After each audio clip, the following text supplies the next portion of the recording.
Je crois que ça, c'est une manipulation. Hein, parce que moi, je suis né à Kalemi, grandi à Kalemi, et je suis à Kalemi, je vis à Kalemi. Politiquement, je vais vous dire que les projets ici, ce n'est pas les projets de l'exécutif provincial. Ça, il faut que les gens arrêtent de tromper la population. Ça, c'est une escroquerie politique. Le projet ici, c'est depuis le gouverneur Kitangala. Quand il fut le commissaire spécial, où le Kitangala est devenu gouverneur, on l'appelait d'abord commissaire spécial. C'est là qu'on a, après la province, quand on a fait le découpage, c'est qu'on a vu pour la première fois, on commence à réhabiliter le boulevard Lumumba, et c'est le même projet du gouvernement central. D'ailleurs, avec précision, c'est le projet de Matata 2. Vous savez que Matata a connu deux gouvernements, Matata 2, et c'est le même projet qu'on continue. Aujourd'hui, il n'y a aucun projet de l'exécutif provincial. Je parle en connaissant des causes. Je connais les budgets de la province. Donc, il n'y a pas l'argent qu'on est en train de donner de la part du projet de l'exécutif. C'est le projet du gouvernement central, c'est ACGT qui exécute, et encore un autre projet, Master Forest, qui exécute, des histoires de lampadaires que vous êtes en train de voir. Donc, Zoé est venu, il a tout trouvé ici. Donc, il n'y a rien, et il n'y a rien qu'on nous dise quelles sont les routes qu'on a déjà arrangées. Hein? Moba, Kongolo, Manono, partout. Il n'y a rien. Alors, ce que vous voyez ici, des maisons qui poussent ici, ce sont des maisons des privés qui construisent Kalemi. Ce n'est pas la province qui donne l'argent aux privés de construire.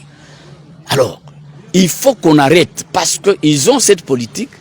Quand on veut ouvrir, on veut asphalter les bretelles ou bien boulevard, vous allez voir tous les biceps de la province, de l'exécutif, se présenter là-bas pour dire que c'est la province qui fait ça. Non.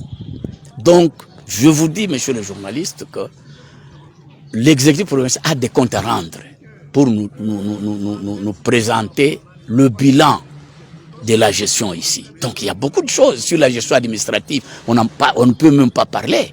C'est vraiment une gestion balbutiante où on ne respecte rien. Comment on peut casser les maisons des gens sans un arrêté, sans indemniser les gens? Et vous trouvez qu'on est en train de bien gérer? Et on instrumentalise les gens pour dire non, voilà.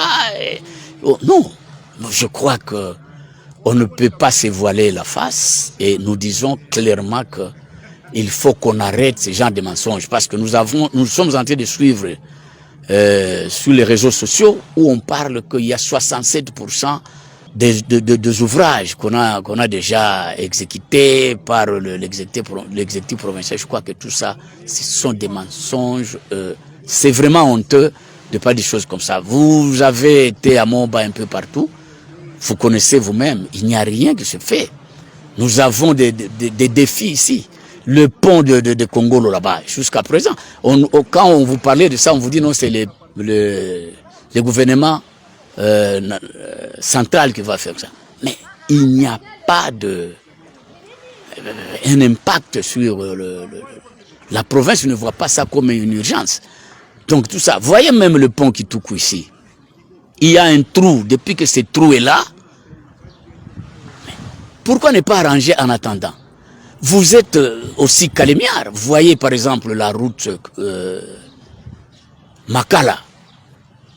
C'est une route nationale.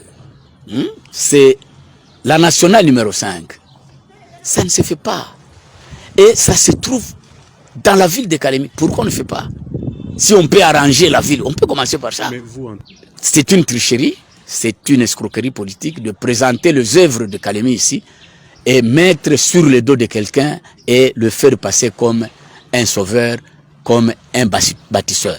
Personne ne peut barrer l'histoire. Quand l'histoire fait le chemin, il faut pas la barrer. Ça risque de vous emporter.